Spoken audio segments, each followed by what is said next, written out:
Sponsored by Audible. Go to audible.com/vector or text vector to 500 to start your 30-day trial. I've been using the Apple Watch Series 5 since just after its introduction back in September. I posted my initial review, complete with all the little technical details of how all the new stuff worked, just over a week later. Now I've gotten in a couple more trips, but also a lot of regular life, just day in, day out, using the Series 5 as I've used every Apple Watch going back to the first. I've also switched from the space gray aluminum review unit to my own personal brushed titanium. So how has the first held up? And titanium, just what's up? I'm Rene Ritchie, and this is my Apple Watch Series 5 review, 1 month later. Every year, I swear I'm gonna buy the aluminum Apple Watch. It's sleek, it's slim, it does everything Apple Watch can do, for a lot less money than any other Apple Watch finish can do it. Then, Apple's materials team hits me with something completely new. In that first year, with the Series 0, it was stainless steel with a black DLC, diamond-like carbon coating, so strong that anytime I thought some other metal or rock had scratched it, it turned out to be my watch that had taken a bite out of the metal or rock instead. Like it was Batman's watch, by way of Krypton or something. The second year, with Series 1, it was white ceramic. It looked shockingly bright, like the original iPod bright, but felt like something from a high-end watchy watch company, which is exactly what Apple had rapidly become. Year 3 and Series 3 was gray ceramic. I didn't like the look anywhere nearly as much as the white, because it wasn't anywhere nearly as distinct. Less like Stormtrooper, more like storm clouds. But it was new, and I'm such a sucker for new. Year 4 and Series 4 was gold steel. I wasn't sure I could pull it off, and ultimately I ended up exchanging the one I bought for polished steel. But I loved the look, I just wished Apple made the lugs to go with it. All the lugs. Now, with Series 5, I was serious. Aluminum, sticking with aluminum, even though Apple brought back the white ceramic and it looked every bit as imperial as ever.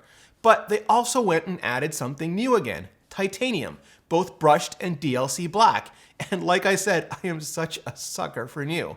I had the space black version at first, but ended up exchanging it for the brushed metal because I decided I wanted titanium to look like titanium, like metal, like T800 endoskeleton metal.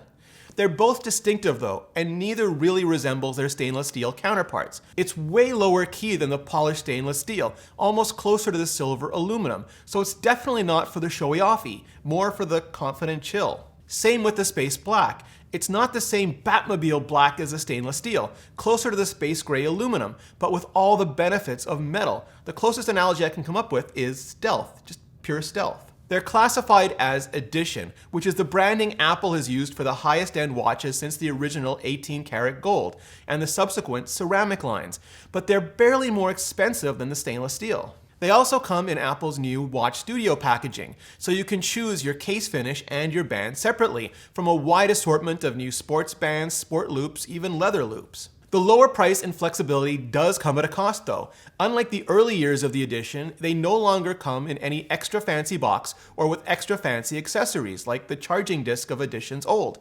And I mourn that not. This way is better. And I'm absolutely loving the low-key quality of the titanium. It's so get shorty, it owns. It just doesn't really care if you know it or not. For some people, the Apple Watch Series 5 barely qualifies as an update. For others, it's transformative. Count me firmly in the latter camp. The biggest thing I've complained about year after year, series after series, is how the watch's biggest problem was failing at the one function that was actually contained in its name, being a watch. Part of the watch's appeal from day one was how glanceable it was. You didn't have to go back to your Mac, didn't even have to reach for your iPhone. You could just glance at your watch for everything but just quickly, discreetly glancing at the time. Well, Series 5 Markdown Asterisk finally fixes that, with style, with aplomb, more specifically, with an always-on display. If you really want to be all casual and crafty about it, it works best with one of the really big watch faces, like X large or numerals, because they're really easy to see, even with the dimmed out power-saving mode. I'll always make it a point to switch to X large if I'm IRL and need to be able to check the time on the DL. On the flip side, when you're in an important meeting or out at a fancy dinner, other people can now see your watch face all the time as well. So I tend to go with something fancier, like California or the New Meridian.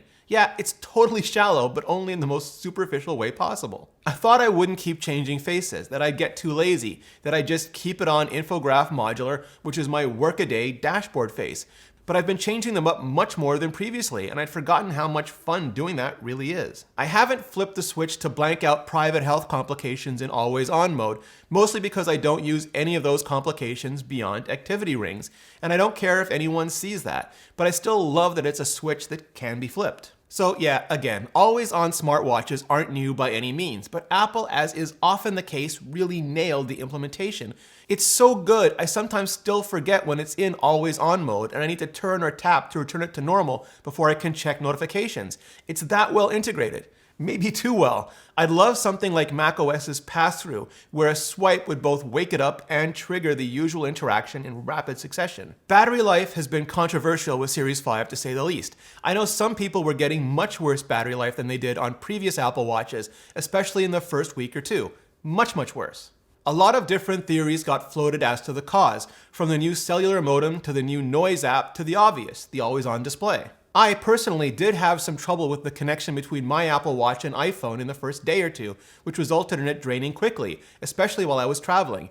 But repairing cleared it right up. And yes, that is the mass driver reinstall Windows of the Apple Watch world. Earlier this week, I asked on Twitter to see how people were doing now, and it seems like recent iOS updates, of which there have been a few, have fixed a lot of the issues. Both on the aluminum at first and the titanium now, I'm getting a little less with always on than I got with no always on at all on the Series 4. I typically finish the day with between 20 and 40%, depending on how intense my usage is. That's down from between 30 and 50% on the Series 4. I expect Apple will get it back up to similar if not the same levels, but even if they don't, it's not much of a battery price to pay for always on, at least not for me. Slowly but surely, Apple has been scratching off almost everything on my watch wish list. Performance, cellular, edge-to-edge display, always-on display, everything. Almost. The only big thing remaining is independence from the iPhone, same way the iPhone eventually gained independence from iTunes. It hasn't happened yet, but watchOS 6 has taken a big step in that direction with the on-device App Store. Now I can go around with just my Apple Watch, and if I need an app for something, anything, I can get it right on my Apple Watch. It hasn't been perfect, at least not for me, not yet. First day I grabbed the first app in the list, and while it installed and set up just fine, when I later added it to my iPhone as well, it couldn't pull any data back from the Watch app. Reversing the process worked just fine, but I shouldn't have to, especially because the idea of going Apple Watch only for periods of time is so compelling. There's been a lot of talk over the last couple of years about us, all of us, overusing our phones. Some companies have marketed smaller, less useful phones as an answer, which I think is just silly. Some people have taken to installing social media apps only on old phones they keep in the bottom of bags or drawers, which seems like just too much work for me. Apple and other companies have shipped screen time and similar monitoring systems as well. But I've started to just use my Apple Watch. It lets me stay up to date on anything important, anything critical, which lets me also stay relaxed.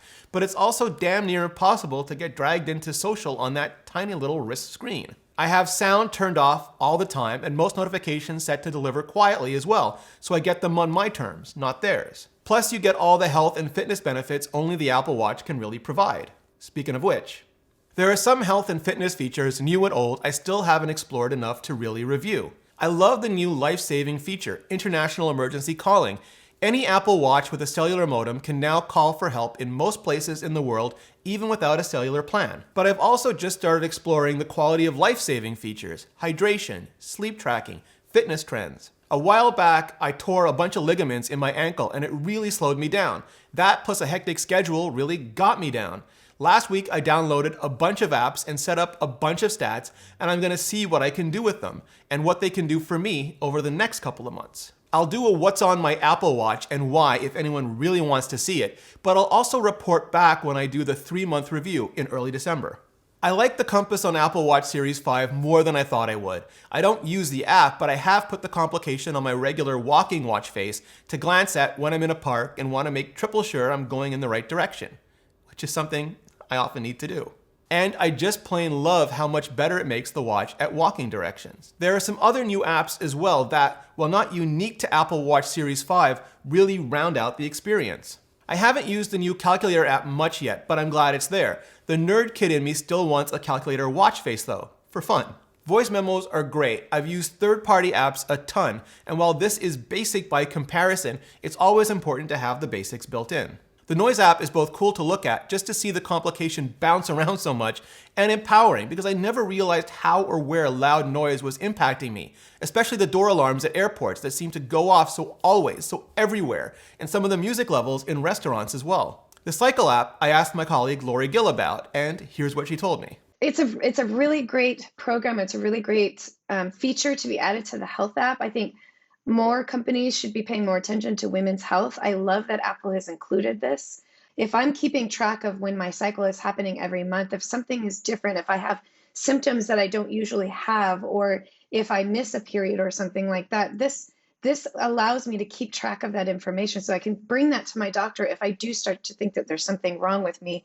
I think the one thing that's a missing feature from the cycle tracking is women who aren't trying to have a baby. So it's very much geared toward that. There's two aspects to it that you can just track your cycle, and that's that. And then there's all these great features that are intended for people who are trying to have a baby. I'd love to have a more robust set of features that help you track those other symptoms that you have, even though you're not having your period. Just a way to sort of change the interface so that you can even have the app show you all the great features you can use if you're trying to have a baby and all of the great features you can use if you're not trying to have a baby. Then there's the audiobooks app, which honestly I don't use because I've subscribed to Audible since practically forever, more than 10 years forever. You can listen anywhere thanks to the Audible app, even on your Apple Watch while at the gym, shopping, in the car, traveling.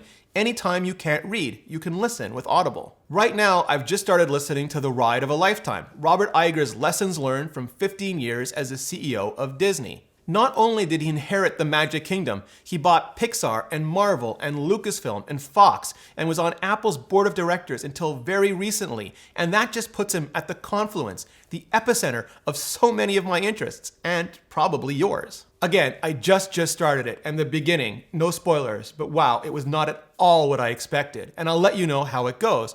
Or you can try to beat me to finishing it by going to audible.com/vector or texting Vector to 500-500 to get your 30-day Audible trial. That's audible.com/VECTOR, audible.com/vector, or text Vector to 500-500 and start listening today.